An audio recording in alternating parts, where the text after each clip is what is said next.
7 minus 1 equals 6.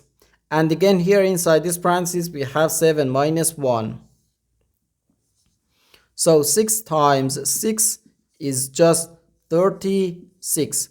But this answer is not correct, because according to the order of operations, first we have to do parentheses, then exponents, then multiplication or division, and finally addition or subtraction.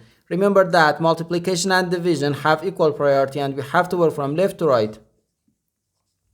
And the same applies to addition and subtraction.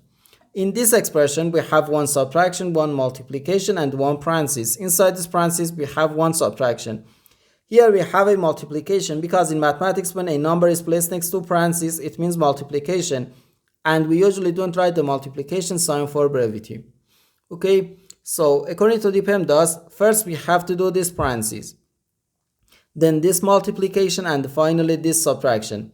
If we do this subtraction before this multiplication or this parentheses, it is wrong.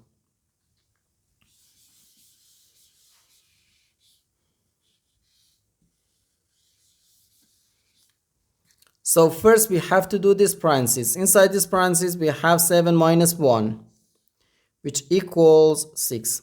So 7 minus 1 times 6. 7 minus 1 times 6. Now we have one subtraction and one multiplication. According to the PEMDAS, multiplication has higher priority than subtraction, because multiplication comes before subtraction.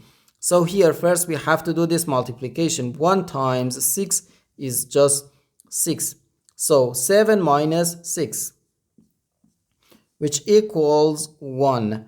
And this is our final answer to this problem. The correct answer is 1.